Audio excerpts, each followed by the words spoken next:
Pertanyaannya, apa artinya alif lam mim? Bukan. Sekarang saya bahas. Tidak sekarang ya. Sekarang saya selesaikan sebentar. Supaya nanti kalau Anda ditanya jelas. Tadi belajar apa? Alif lam mim.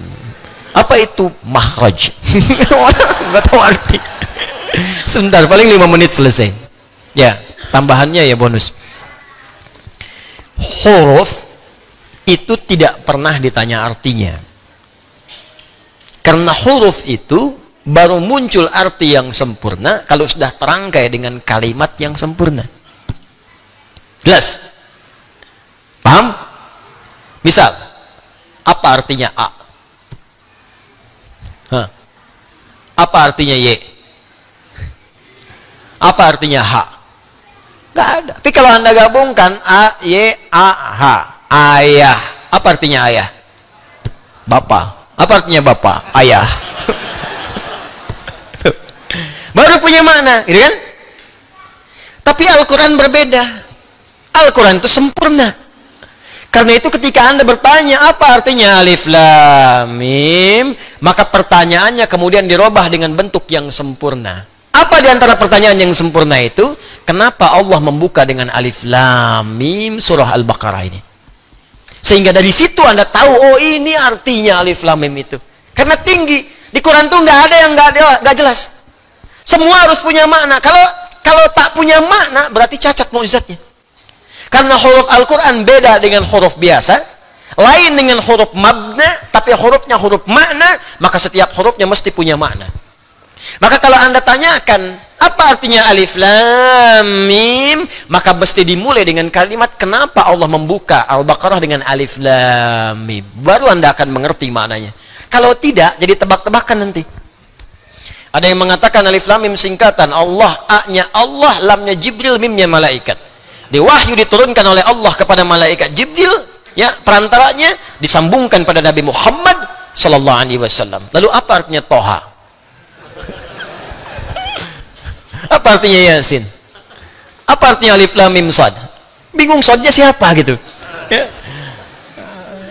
Ya, karena itulah kemudian sebagian ulama tidak memilih untuk menafsirkan itu. Ada yang mengatakan ini mutasyabih, ini sir, ini rahasia dalam Al-Quran. Hanya Allah yang tahu dan seterusnya. Kalau gitu kita tanyakan bagaimana Allah memberikan penjelasan. Kisahnya dimulai dari kebiasaan masyarakat jahiliyah, yang dari kebiasaan ini dikenal dengan keistimewaan mereka. Sampai hari ini nggak ada yang menandingi keistimewaan ini. Apa di antara keistimewaan itu? Orang Arab itu, orang Arab, kalau saya katakan Arab berarti yang dulu yang fasih. Kalau sekarang ada, alhamdulillah. Tapi sekarang sudah banyak bercampur bahasanya dengan ajam, sehingga menjadi amiyah, bahasa dialek, bahasa pasaran. Ya, lahjah. Ini beda. Misalnya gini, kalau bahasa fasih, apa kabar? Kaifa haluk? Apa kabar? Kaifa haluk ya akhi? Bagaimana kabar Anda? Datang Anda kemudian ke Mesir, zayyak hal. Datang ke Syria, ishnunak. Datang ke Libya, sinjo. Tuh, sinjo. Sin soal pertanyaan, jo. Apa kabar? Itu sudah bahasa daerah. Ya. Hal, kaifa haluk, fasihnya. Nah, orang Arab ini, teman-teman sekalian, punya keistimewaan. Satu, bahasa Arab bahasa yang paling lengkap dari segi pengucapan huruf.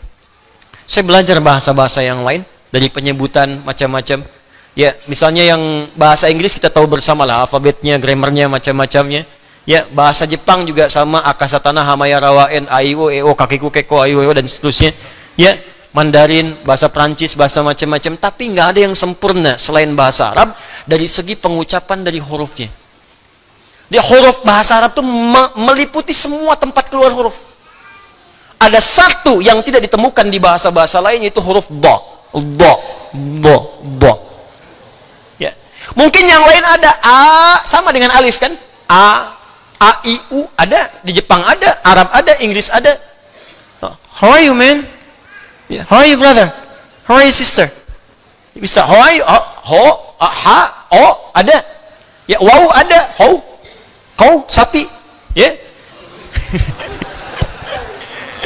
Ya, bisa. Ada kan wow kan? Wow ada.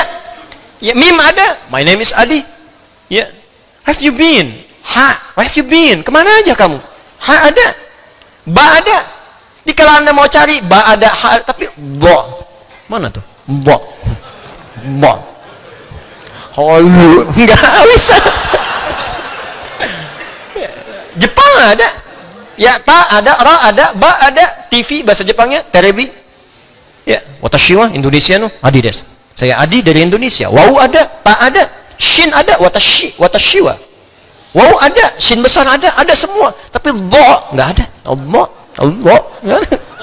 Ya, enggak ada. Saya body, misalnya enggak. Indonesia enggak ada. Silakan cek. Ya, qaf ada. Ya, setiap baja hitam kotaro minami, qaf ta ra mim kotaro. Ya. Hafal saya baca. Ya, ada. Ya, tapi Anda di bahasa Arab nggak ketemu cuma satu yang di bahasa Arab, di bahasa lain nggak ada. Dha. Karena itu orang Arab membanggakan dengan bahasanya, dikenal dengan lughatud dhad. Dha. Ini makhrajnya di sini dha.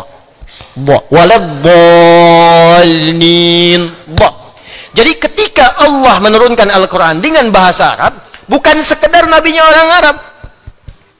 Yang memang harus dengan bahasa Arab, kalau enggak bagaimana bisa mengkhitab kaumnya? Kaum orang Arab turun Quran pakai bahasa Inggris misalnya, enggak kan paham.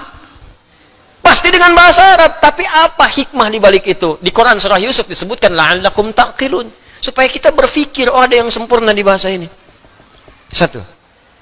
Yang kedua, bahasa Arab itu punya keistimewaan dan sangat unik. Dia bisa bertahan melewati perkembangan zaman dan tidak pernah mengalami perubahan. Bahasa yang lain ada penyempurnaan, ejaan yang disempurnakan. Makanya kalau ada kitab dituliskan selain dengan bahasa Arab, pasti ada penyempurnaan. Silahkan cek. Saya juga kadang-kadang suka senyum-senyum. Ada kitab suci edisi revisi. Anda bayangkan? Yang revisi siapa? Ini kalau memang buatan manusia begitu. Tapi kalau Quran, pernah nggak dengar Quran edisi revisi? Nggak ada. Terjemahannya karena bukan Arab, mungkin menyesuaikan. Ini bahasa Arabnya sampai sekarang gitu-gitu aja. Dari Abu Jahal sampai yang sekarang itu, sama aja. Alif lam mim. Alam nashrah. Sampai sekarang nggak berubah, saking sempurnanya. Coba kalau diturunkan selain bahasa itu, kebayang ada penyempurnaan. Ulama dengan ubaru beda. Ulama oe, ubaru, lambangnya sudah beda. Dulu Y, DJ. Sekarang J sendiri, D sendiri. Udah pisah, talak 3. Masing-masing punya kehidupan sendiri. Bayangkan.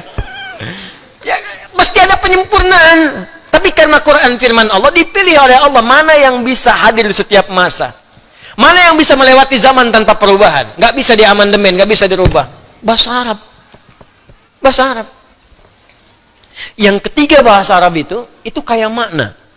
Anda hafal satu kosakata, itu di standar hafal 12. Jadi kalau Anda belajar bahasa Arab, hafal satu kata, sebetulnya Anda sudah menguasai 12 kata. Duduk apa bahasa Arabnya?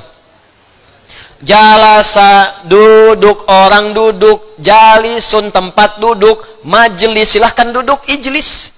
Tuh. Ini nggak jauh-jauh dari situ. Anda tahu jalasa, banyak. Ya. Tapi kalau bahasa Inggris cuma satu. Sama dengan jalasa, jealous, cemburu. Yang lainnya nggak ada lagi. Jelas saya disu jelasan gitu kan? Jelas saya disu julusan, qa'ada, maq'ad, qu'ud, sajadah, sujud, tempat sujud, masjid, orang sujud, sajid, sujudlah, usjud. Tahu satu kata, Qurannya gampang. Karena di Quran ada usjudulillah, ada masjid jamaknya masjid, ada. Gampang. Jadi ketika Anda menguasai satu, Anda bisa berkomunikasi dengan orang banyak menggunakan otak atik ya atau tasrif atau derivasi dari kata-kata ini, lebih gampang. Ketiga, ya, bahasa Arab itu bahasa yang paling mudah untuk merangkum peristiwa dalam bentuk nazam, urutan-urutan yang bisa senang untuk dinikmati. Makanya orang Arab dulu kalau ingin mengabadikan peristiwa tertentu, mereka nggak nulis karena nggak bisa nulis.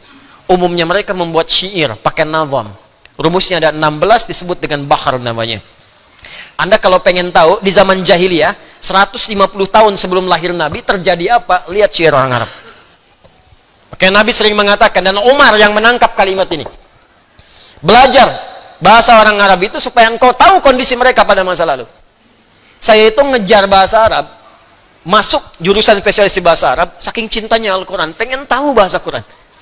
Dan ternyata setelah dipelajari itu luar biasa, Pak. Dan Quran itu berbeda, strukturnya macam-macam, beda lain. Di misal ya, misal, Imrul Qais itu disebut pujangga, pangeran penyair Arab, Amirus Syu'ara. Lahirnya, hidupnya 150 tahun sebelum lahirnya Nabi. Itu abadi, kalimatnya sampai, karena dia menceritakan setiap yang dilihat. Hobinya, dia menyampaikan puisi dengan baharnya tawil namanya. Rumusnya tawilun lahudunal bukhuri fadailu fa'ulun mafa'ilun fa'ulun mafa'ilu. Kifa nabki min dhikra habibin wa manzili bisaktuli wa bainad dakhuli fahawmali. Imrul Qais pernah lewat di sebuah lembah, ternyata melihat seorang pemuda. Karena dia sedang diputus oleh kekasihnya, bengong di pinggir danau. Kifa nabki min dhikra habibin wa manzili. Kamu ngapain sampai bengong mikirin orang, mikirin kekasih, mikirin rumah di sini? Tenang aja, semua berlalu, tapi masa depan masih bisa kita gapai. Ya, kifa nabki min dzikri habibin wa manzili bisaktuli wa baina dakhuli fahawmali. Dia sedang homesick ya sekarang. Sedang ingat rumahnya di Haumal. Itu sampai disebutkan desanya namanya Haumal, kejadiannya di sini sedang bengong pada saat itu. Kejadian 150 tahun sebelum datangnya Nabi. Ada semua. Anda ingin tahu apa yang terjadi saat Nabi pulang dari perang Tabuk? Apa yang terjadi? Disambut di Madinah dengan kalimat syairnya yang dibuka. Tala'al badru alaina min thaniyatil wada'i majaba syukru alaina wadalillahi da'i. Itu kan syair asalnya. Qasidah itu bukan rebana, beda. Qasidah itu syair yang berjumlah 7 bait disebut qasidah. Ya, jadi qasidah itu bukan pakai rebanya. Dani nungning dangning dong, dani nungning dangning dong, bukan. Ya. Itu penambah aja irama itu instrumennya itu. Asalnya itu syairnya. Dulu nggak ada pakai alat, cuman belakangan aja pakai alat, dufuf namanya. Ya, rebana itu dufuf. Qasidahnya itu bukan rebananya. Ya, jadi qasidah itu syair-syair yang sudah berjumlah 7 disebut qasidah. Kalau qasidah dikumpulkan 3 qasidah disebut diwan namanya. Diwan itu kumpulan-kumpulan qasidah, qasidah kumpulan-kumpulan syair yang berjumlah 7 bait. Gitu.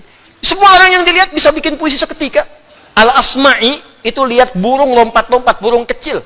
Ya, di atas bunga itu. Ya, bunga yang sedang mekar, di bawahnya ada sungai. Itu langsung bisa bikin puisi. Pakai rojas, mustafilun, mustafilun, mustafilun, mustafilun, mustafilun, mustafilun. Saya sering bacakan di sini.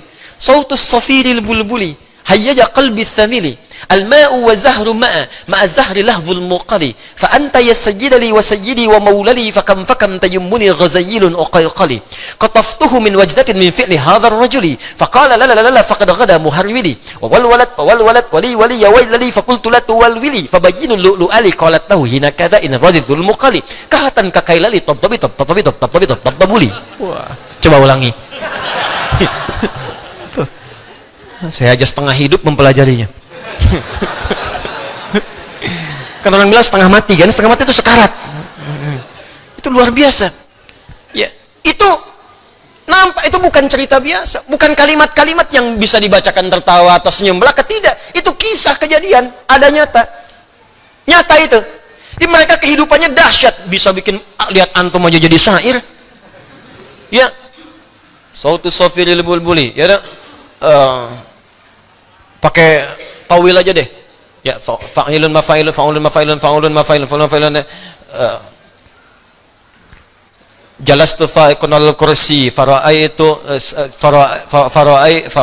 fara'aitu ra'isun aswada jalisun amami biqafiyatihi. Ya, misal saya duduk sedang di bangku sedang mengajar, maka di hadapan saya ada sudut kemiringan tertentu, seorang pakai peci hitam duduk depan saya. Ya, fatabassama dhahikan ra'ani, maka dia tersenyum-senyum sambil ketawa melihat saya. Ya. Itu dibikin aja, rumusnya ada sendirinya. Ya, cuman maaf, kalimat itu cuman cerita, cuman kisah. Kadang-kadang ada khayalan, makanya ada imajinasi. Kadang-kadang khamriyat, hanya untuk ngajak pesta, pakai syair. Makanya nanti ada musik yang diharamkan karena gabung dengan pesta. Suatu masa nanti ada umatku menghalalkan musik dengan zina, dengan sutra dan sebagainya. Karena orang kalau datang sekarang ke diskotik, datang ke tempat-tempat hiburan, pakai pakaian bagus, terus ikhtilat macam-macam, joget-joget macam-macam, musiknya nyantu di situ. Itu udah ada, yang sekarang telat. Udah ada, namanya khamriyat. Ya, pakai musik, pakai hiburan, pakai syair untuk minum-minum khamar. Ada banyak. Ya. Ta'ala ila khamri nu'alina. Ya. Ya fawailul lis-salati wal musallina. Ayo kita mabuk-mabukan yuk minum khamar. Kalau salat mah disebutnya celaka karena Allah berfirman wailul lil musallin, bukan wailul lil khamirin. Itu tuh saking mereka pengennya mabuk-mabukan untuk meninggalkan salat. Sampai menyebutkan, yang kena neraka wel kan orang salat bukan yang minum khamar. Dalilnya wailul lil musallin. Tuh. Menempatkan sesuatu bukan pada tempatnya, dikecam oleh Al-Qur'an. Diluruskan kalimat-kalimat itu. Dia sudah ada. Ada bikin puisi misalnya, maaf ya, untuk memuji. Ada yang untuk berzina, ada bikin puisi dulu untuk zina, ada. Narik memikat pasangan, ghazal namanya. Ya, ghazaliyat disebutkannya. Ada untuk memuji namanya madah. Nabi pernah dipuji oleh seorang sahabat sampai Nabi punya seorang syairun Nabi namanya Hasan bin Thabit. Ya, ada lengkap semua. Tapi isinya nggak ada yang tentang bimbingan kehidupan. Maaf, tidak ada petunjuk-petunjuk bagaimana menjalani masa depan. Tidak ada bagaimana tatanan sosial. Tidak ada dorongan untuk menggali pengetahuan. Maka, ketika Allah menurunkan wahyu kepada Nabi Muhammad SAW, itu kalimat Qur'annya indah. Saking indahnya, ada yang menduga itu mirip syair. Karena rumusnya, yang paling menarik, ada kemiripan. Walau hakikatnya nggak sama sekali. Apa kemiripannya? Yang tadi i di Quran ada a semua. Nih lihat nih. Wadduha wal laili idza ma wadda'aka rabbuka wa ma walal akhiratu khairul laka minal wala sawfa yu'tika rabbuka. Lihat, semua a. Ada yang ujungnya kaf. Alam nashrah laka sad wa wada'na anka wizr alladhi anqadha dhah wa rafa'na laka dhikr. Tuh. Sedangkan orang Arab pun bikin syair ujungnya tuh ada saja ujungnya. Ada kaf, ada lam disebut dengan lamnya. Ada mim ujungnya. Jadi mereka menuduh Nabi, itu mah bukan wahyu, itu syair seperti kami. Jelas. Asatirul awwalin itu mah informasi orang-orang dulu yang dibukukan lagi, yang disampaikan oleh Muhammad SAW. Ya, maksud dibukukan di sini dihimpun kembali. Muhammad itu syair, cuma mereka nggak bisa nuduh syair karena rumus syair nggak ada di Quran. Karena rumus syair terbatas, tawil, faulun mafailu di Quran nggak ada rumus itu, nggak bisa dipakai. Al-Baqarah bukan rumus itu, Wadduha bukan rumus itu, Rajas, mustafilun nggak bisa dipakai di Quran. Ayat apa yang mengikuti rumus itu? Nggak ada. Madid, mufa'alatun, fa'ilatun, nggak bisa dipakai, nggak ada rumusnya. Jadi mereka kebingungan, mau nuduh Quran nggak bisa karena nggak mengikuti rumusnya syair, tapi kalimatnya bisa indah seperti itu dan isinya beda. Sehingga apa yang terjadi? Ketika Nabi banyak dituduh demikian, maka ditantang oleh Allah. Kalau kamu menuduh Al-Quran syair seperti yang kamu ucapkan, silahkan bikin semisal Quran. Buat. Kalau engkau mampu buat. Bahkan aku jadikan setiap huruf-huruf Al-Quran adalah huruf-huruf yang biasa engkau gunakan untuk bikin syair itu. Makhrajnya sama, hurufnya sama. Dari mulai paling bawah sampai dengan kelisan muncul. Aku tunjukkan kepada kalian. Aku buka dengan alif, lam, mim. Kalau kalian mampu, bikin yang seperti Al-Quran. Nih, aku turunkan dari makhraj yang sama, dari huruf yang sama, seperti yang kalian buat dari syair-syair itu. Sekarang kalau mampu, dan kalau benar tuduhan kalian Quran bagian dari syair, bikin semisal Al-Quran. Maka itu nanti di ayat ke-23-nya akan ditegaskan tantangan Allah itu. Qul in kuntum tuhibbuna Allah. Itu Ali Imran ayat 31. Ayat 23. Qul bukan kul wa in kuntum. Oh, kan jarang ngaji itu. Wa in kuntum fi raibim mimma nazzalna ala fa'tu bi suratin min mithli wad'u syuhadaakum in kuntum baik. Wad'u syuhadaakum min dunillahi in kuntum shadiqin. Fa illam taf'alu walan fattakhun narallati waquduhan wa'iddat lil, maka muncul tantangan Allah. Ayo buat semisal ini. Jadi alif lam mim dan yang lainnya ketika diturunkan membuka ayat-ayat dan surah-surah dalam Al-Quran, itu salah satunya bermakna tantangan kepada orang-orang Arab yang sering menuduh Nabi Quran rekayasa Nabi, Quran buatan Nabi, maka silahkan buat seperti Quran ini. Bahkan huruf-huruf dalam Al-Quran dibuat oleh Allah dengan huruf yang sama seperti kalian membuat puisi-puisi dalam kehidupan kalian itu. Ternyata sampai Nabinya wafat pun tidak ada yang mampu membuat seperti Al-Quran. Ini menunjukkan Quran bukan rekayasa manusia. Ini menunjukkan Quran bukan produk budaya. Kalau produk budaya berarti setiap manusia mampu. Anda bayangkan, Abu Jahal pakar bahasa Arab, Abu Lahab pakar bahasa Arab, banyak pakar, bisa bikin puisi Arab, bisa bikin qasidah Arab, tapi nggak bisa menyaingi Quran sampai mereka takluk. Sampai mengatakan ini bukan buatan manusia biasa. Sampai nggak bisa menyoal Quran. Silahkan cek di tafsir-tafsir, nggak pernah ada Abu Jahal bertanya, apa maksudnya alif lam mim? Apa maksudnya Toha? Saking ngertinya, saking sempurnanya bahasanya. Di mereka itu merasa bahwa Quran itu memang luar biasa, mukjizat. Cuman karena mereka iri kepada Nabi, mereka menolak Qurannya. Tapi seiri-irinya nggak pernah mereka mengatakan Quran produk budaya. Tuh. Makanya Omar yang sangat paham paham puisi Arab, baru mendengar satu kalimat langsung bergetar hatinya karena ini bukan puisi, bukan syair. Toha. Ma anzalna 'alaikal Qur'ana litashqa. Langsung syahadat. Karena tahu ada sesuatu yang beda. Maka kalau pakar bahasa Arab di zamannya, walaupun memusuhi Nabi, mereka mengakui Quran itu firman Allah. Quran itu tidak biasa. Dan mereka mengakui nggak mampu membuat seperti Quran. Datang orang sekarang yang nggak bisa bahasa Arab. Bicara aja nggak fasih. Ngerti juga enggak, tiba-tiba mengatakan Quran produk budaya. Berarti ada yang salah, ada yang konslet dalam pemikirannya. Awas, kalau Abu Jahal hidup lagi, bingung sama orang ini. Wah, tumben aku aja nggak ngatain itu, katanya. Hati-hati, karena setan dulu nggak kuliah, setan sekarang kuliah. Lebih komplit setan sekarang itu.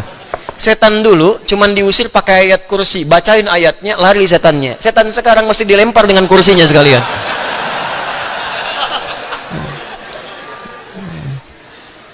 Jadi itu yang dimaksud alif lam mim.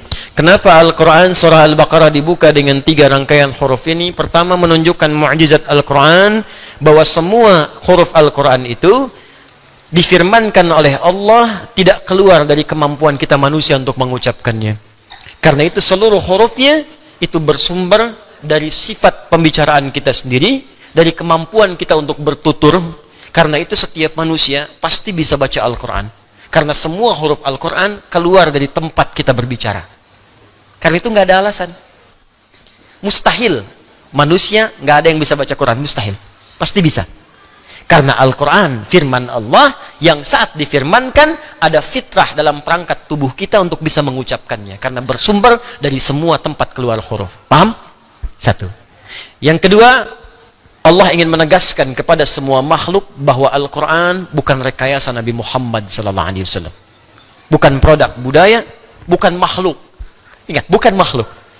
Al-Quran firman Allah yang berbeda dengan karya manusia.